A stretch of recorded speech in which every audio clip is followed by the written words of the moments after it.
Welcome into the Jud Dryden Show. I'm Bill Anderson. Coach Dryden's along with me. And, Coach, it's a Tuesday. It's a great day for a coach's show. Very good 42-9.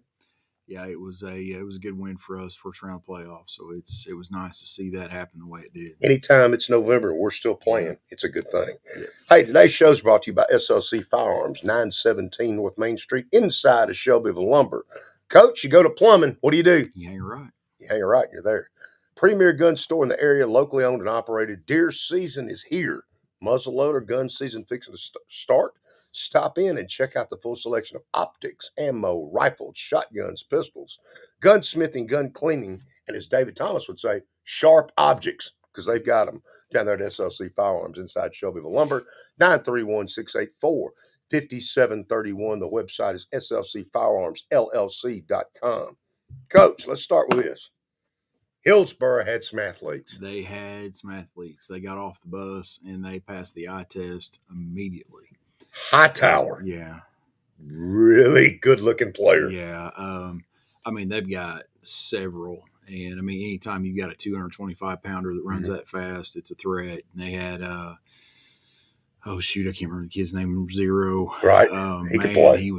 He could fly. So, yeah, it was. Tell the story. You told me off air, and I'm catching you off guard about the kid that was so fast and what some of the other kids told you about him. We had two of our fastest guys come off the field after I remember what happened out there. And like, Coach, that boy's fast. The boy's fast. So, I mean, that tells you right there the amount of respect our guys had immediately for them. And the fact Coach Stewart and Coach Ransom and those guys on the defense side of the ball, they preached all week. You got to get them early, get them on the ground, or they're going to get loose. And, you know, we had a couple. There was one where it broke and Zion Bonner got caught a little out of position, and then he ended up hawking that kid down from 40 yards away. And, I mean, that's a huge highlight play for him. I mean, yes, it's a 40, 50-yard game, but to have your outside linebacker who was beat, track it back down. I mean, that's some serious stuff right there. And so, you know, we gave up a couple of big plays, but overall we played well. We lined up well. We knew our assignments, and we played football. We tackled well, which was key, and it'll be a key again this week. Well, we started the game off. We were all a little worried about William Bobo. Could he go? Opening kickoff. Yeah. He makes a nice kickoff return. We don't score on the drive, but it was probably 50, 60-yard kickoff return. At 50. So it was a great kickoff return, set us up well. We go down, we stall. Yeah. I mean, it's from a mistake that we made, kind of put us behind the chains a little bit, and we stalled out on fourth down. And the fourth down play, it looked like it should have been a good call, and we mis-executed up front and got it fixed. And when they came off, and boy, it was off the races after that. So, well, the next drive we get it, and Stephen Bobo. What can you say about this run he makes? 63 yards. Yeah. He was a total blur, and I think David Thomas said something to me. It was about the fastest run he'd ever seen at Shelbyville Central High School. Yeah, he came out of that thing off the left side, and it was funny. If you go back and watch film, all those fast guys for Hillsboro, they took 3 steps, and you just see them all pull up like, yeah, we ain't catching it. We're not catching it. So, yeah, it was kind of fun. It was fun to watch that, too. I mean, so it was we matched up well. I don't know what Steven runs in the 40 if you timed him, but with a football in his hand, in pads, with people behind him, I bet it's faster. Game speed. His game speed is there. There's a different gear to game speed. So, well, then we come down. Robert gets going, which is great to see. Obviously, he's healthy.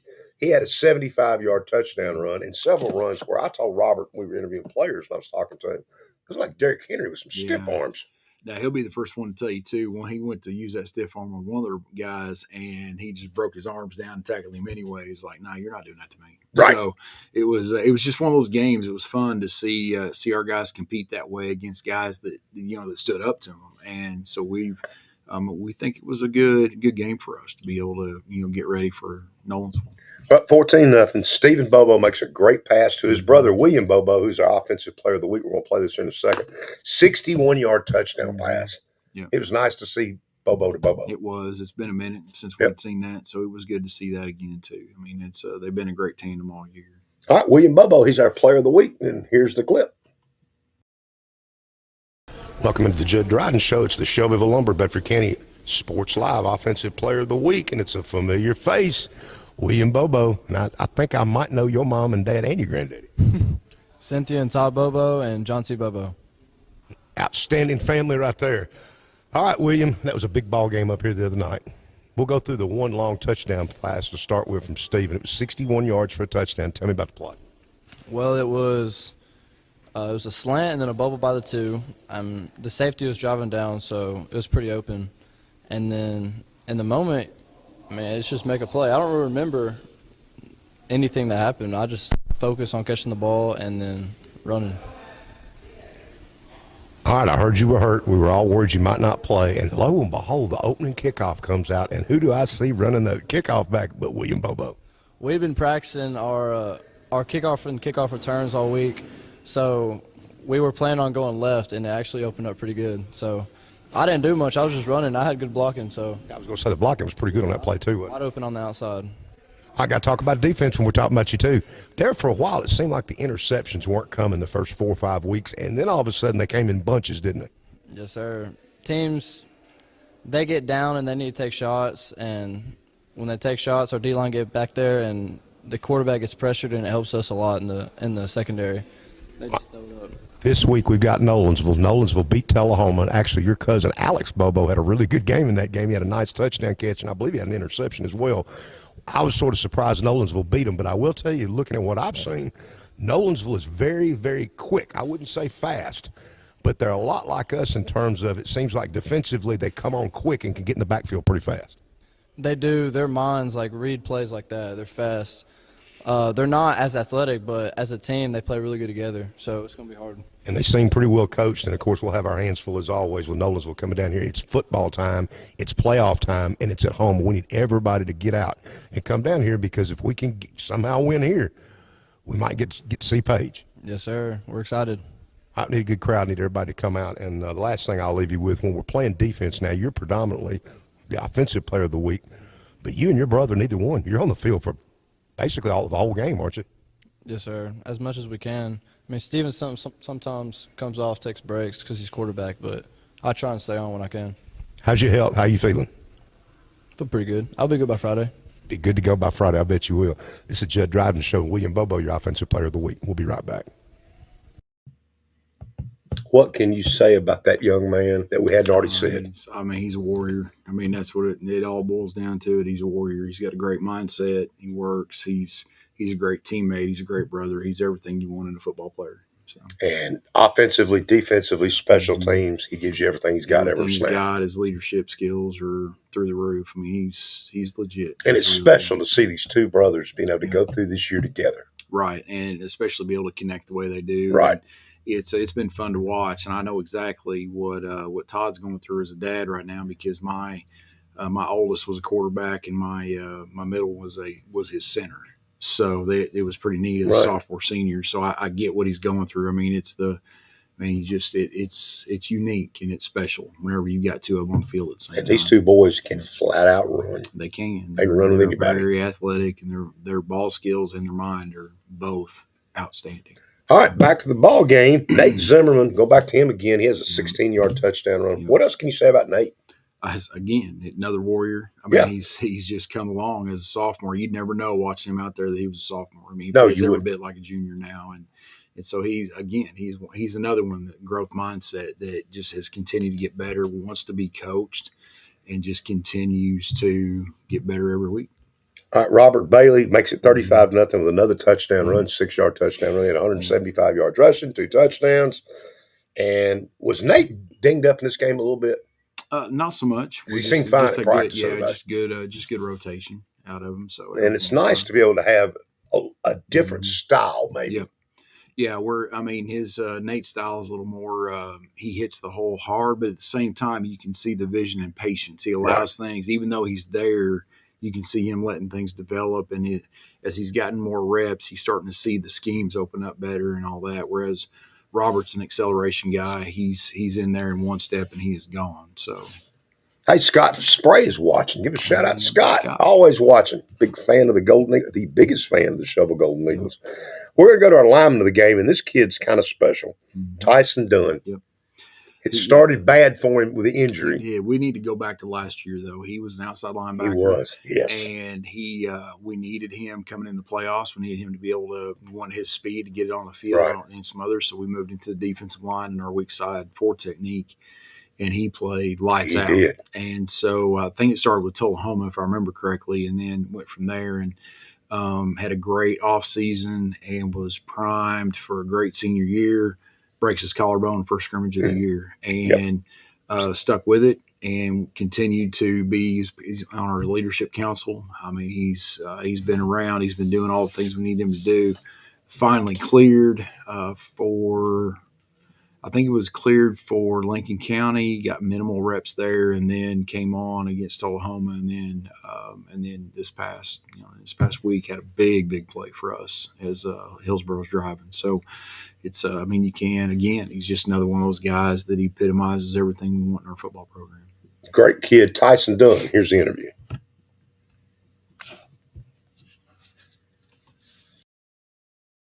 On the Jud Dryden Show, and this is the Shelbyville Lumber Bedford County Sports Live Defensive Player of the Week. And it's the best part of the show.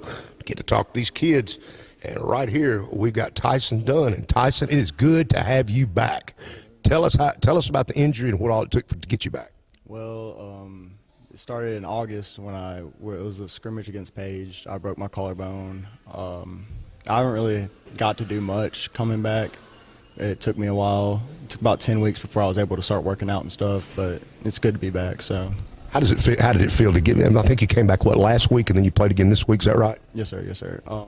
It's felt fine. You know, I've been playing all right. It doesn't bother me too much or anything. So now you're not favoring it or anything. You're finally over that part of it. Yeah, I think when we played Tullahoma, that was kind of my introduction back. You know, trying to get over that hump of I have a broken collarbone. I need to get back into it, Were you out of shape any, or were you able to stay in shape during the whole time, or was it an adjustment to get back to football shape? I was definitely out of shape. It took probably 2 weeks for me to start back into it and getting used to running again. I was definitely out of shape, yeah. Tyson, who's your mom and daddy? Kane and Steve Dunn. And what grade are you in? I'm a senior. You're a senior. It's playoffs. That's got to be special. This group of guys you got, it's a special group on defense, isn't it? Yes, sir. I love them all. It's a great team. Great team, and your coaching staff puts you all in a good position on defense to make plays, don't they? Oh, yes, sir, of course. That's Defensive Player of the Week on the Jud Dryden Show, and it's Tyson Dunn, and we'll be right back on the Coach Dryden Show. What's special about this football team, Coach, is how close these kids are. You can just tell it. They're all close. It's so when they came in as freshmen, it wasn't the locker room culture was not a big part of everything at that point in time.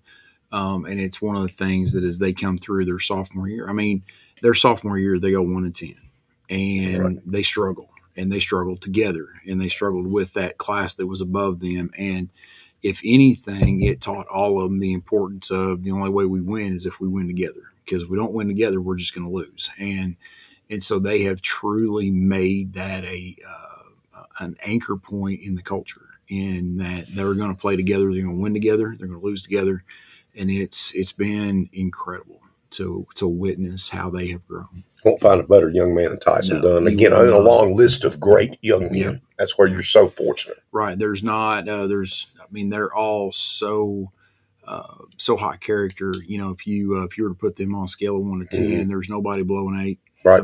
You have a few that are approaching 10, but they're all right there packed together at the top, and it's as across the board for the entire group. And it's like I said, it's special. It's very special. All right, today's show is brought to you by SLC Firearms, 917 North Main Street, 931-684-5731. The website's slcfirearmsllc.com. Stop in and see Chris Cartwright, Mike Matusik for all your ammunition, gun. Deer season's coming up. It's locally owned and operated, and it's a really nice store. Stop in and see them. All right, Coach. Let's talk defense. Mm-hmm. Yeah, defense was lights out. This would be the part of the Shelbyville program that's really shines. We're good on offense, but defense is where we hold our hat. Well, I'm glad you say that, because considering how I'm a defensive guy, it makes me feel pretty good.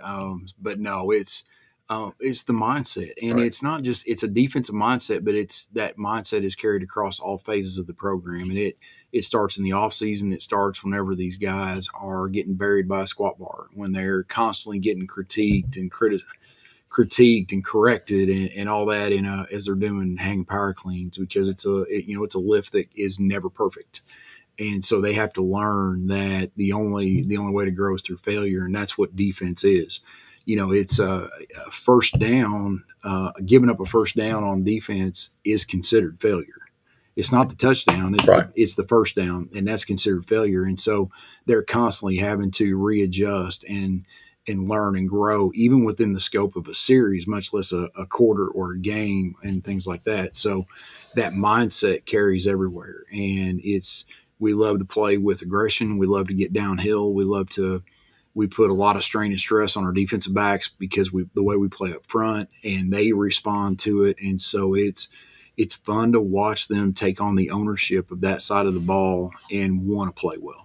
What's interesting, too, and we're going to get to our defensive player of the week this week is Zion Bonner. But first, I want to talk about Stephen Bobo will tell you how do they play defense. That's what he'll tell you. Yeah. That's what you're going to have Robert Bailey tell you. And he doesn't get to play much defense. It's amazing how many of these kids, Nate Zimmerman at first wanted to just play defense. And it makes my heart happy. Because these kids, and you're talking about really good players on offense that want to play defense. Yeah. So a lot of people out there would think that's some kind of, a slide or something. I absolutely love it because they are all in on the way we play football and the way we want our guys to when we go. play this clip, this kid right here, Zion Bonner, has improved as much as anybody on the football team. And to me, I'm going to say, Zion, to parents, whoever, you ought to be playing college football somewhere next year. I don't know where it is, but this kid can play college football. Yeah. I wouldn't have said that a year or two ago. Yeah. He's gotten better and better. And what gets me on him is that not only playing the position, the plays he makes on special teams for us. Absolutely. And like you said, he'll run somebody down 40 yards down the field. Yep. Here's Zion Bonner, our Shovel Lumber and Bedford County Sports Live player of the game defensively.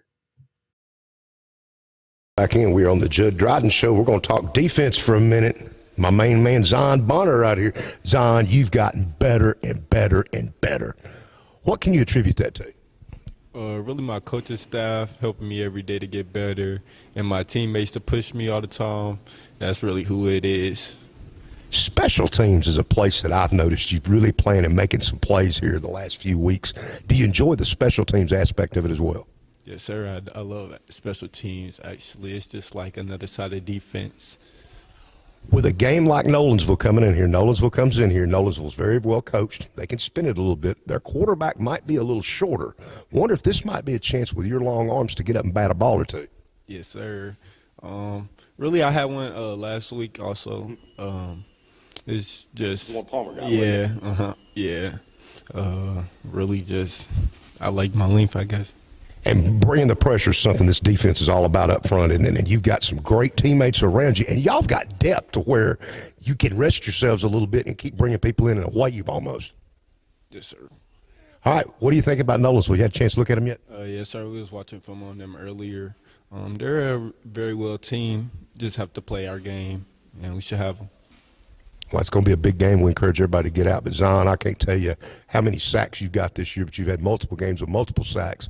But one thing I do know is we're all proud of you because you get better and you're getting better and you're getting better. And I believe you really enjoy it, don't you? Yes, sir. Football can be fun, can't it? Yes, sir, it can. Everybody get out and support the Golden Eagles. They got Nolensville here. We need a big crowd. And Zion Bonner's going to make a play or two for us, aren't you, Zion? Yes, sir, I will. We'll be right back on the Jud Dryden Show. What I love about Zion is the play's never over. Yep. It's not over till it's over because that kid's not quitting. And even then, the whistle hits, and he's still about a half step away from finishing. Or he's already finished through for another half step after the whistle, which, it's not a cheap thing for him. He's just playing that hard, and he can't stop. He just can't get himself stopped. So, and he's got the frame to put weight on later, but he's long, got that range. He will if someone will take a chance on him and he does the right things in the classroom through the rest of the years, he'll make somebody pretty happy. I think he will too. So, it may not be a big school, but it should be somewhere. Yep. That kid can play football at the next level. I 100% agree. Zion Bonner, write it down. He can play. All right, Coach, let's look at the region. 42-9, we win. Nolensville beat Tullahoma 23-14. Yeah. That was an interesting ball game. It was. Tullahoma gets up 14-7 the first quarter. And then Nolensville special teams. Nolensville's a good ball club. They are. They're very good. They're good in all three phases. They're well coached. They do what they do very well. They're going to be the single most disciplined football team we've seen this year in the regular season. And that allows them to play well above their talent level. And coach, their linebackers are really good at tackling, and they're quick, and they're a lot like us in terms of getting that backfield quickly. They are. They key fast, and they get downhill, and they play fast. So it's like I said, it's going to be, in some ways, it's going to be, our offense is looking across the field at our defense in a lot of ways. So it's going to be a knockdown drag out. All right, their quarterback, not very tall, no, but let me tell you something. He can. Quick. They get him out. He gets the ball out of his hands, and when they get him out of the pocket, he spins it well, and he's on target. It's a drop back. They don't have him in drop back situations too much, maybe because of height, maybe because of other things. That's only a guess at this point, but they definitely love having him outside and getting the ball, to him and out of his hands. Key point of the Tullahoma game is they go down, they're driving, they get a bunch of calls on Tullahoma. Yeah. They have to kick it. Wound up getting it back from Nolensville, controlling the game, go down and score. Yeah. Then they kick it off to Nolensville. They run it back all the way, and that changed the momentum of that game. Absolutely did. And so we're, that's been an emphasis, yesterday, today, it will be tomorrow, is making sure that, kickoff coverage is sound. We saw an improvement last week. Definitely. And, that we continue to improve on that. And then we've also got to be able to take advantage of, it's like we've been telling our guys for the last 2 weeks, the kick return is the first offensive play of the series. Right. Kick off is the first defensive stop of a series. So that's been trying to, change the mindset a little bit and get a paradigm shift in how we think about special teams. So it's been a point of emphasis, the last couple of weeks, and we're starting to finally see that start to play out. Nolensville is not overall, I think, a big team. But they're a quick team, not a fast team. Yeah. Even in their line, they're quick. Well, they play fast because they're sound in what they do. It's been the same system since they all got there as freshmen. They're bought into the system. The coaching staff does a great job with preparation and all that. So, like I said, they're going to be the most well coached program, top to bottom, that we have seen this year. And that creates its own problems. Sure. So that's something where we are gonna have to be sound. We are gonna have to be able to play within ourselves and our game, and not let the moments get too big. Well, the kids know the Tennessean put us on upset alert. They did, and that's perfectly fine. That's fine with me. I mean, it is what it is. Put us on upset alert. It's all good. We got to go out and play our game, and I think we'll be fine. And it's at home. And it is at home. So, and we need folks to get out and come support the Golden Eagles. And see if we can't just keep moving a little further. Like Kenny Parker says, if you're playing at Thanksgiving, it's a good thing. It is, and that's something we keep preaching to these guys. They're on our staff. There's only 2 guys that have ever practiced or played on Thanksgiving. That's me and Coach Hunsaker. We'd love to be able to give that opportunity to these guys. Absolutely. You got to win this week. You got to win next week to get there. But and right now everything is solely focused on Nolensville, because if we don't have this, nothing else matters. We'll just mention it real quick. Centennial beat Lincoln County, which surprised me a little bit, 34-7. Yeah. Centennial played a great ball game. I mean, they were coached up, did their thing. So be curious to see what that looks like. Columbia gave Page all they wanted. 5-2 at half, wound up being 19-5 in that one. So Columbia played pretty well. Yeah, that 5-2 at the half. I mean, that's a crazy score. And so it was watching it on film. You're like, okay, we see what's going on here. And Columbia played a lot like, especially defensively, they played a lot like they did against us. Right. I mean, it was they had been kind of up and down all year, but they came out ready to play. I mean, they gave Page all they had. A little disappointing. The region's now 1-3 in the playoffs against the other region. I thought it would be 3-1 the other way. I honestly did too. But kudos to them for being able to pull that. All right. Huge game. What we got going on? We got food trucks. What's going on for the folks? We got food trucks. We got bands. Nolensville is apparently bringing a 162-member band. Good. So there's that part too. Nolensville should bring us a crowd, right? They should. I mean, it'll be it's their chance to make it to the quarterfinals. And so they're obviously they feel like they're prepared and they can win. We're assuming they're going to bring a crowd. So I think they're going to bring a crowd. They're going to bring their A game. We got to bring our A game. We'd love to see the stands full and about 4 deep around the fence. That'd be we need it all the way around the fence. So, yep. Big game, Nolensville, Shelbyville. Be there Friday night at 7 o'clock. For Coach Dryden, I'm Bill Anderson. We will see you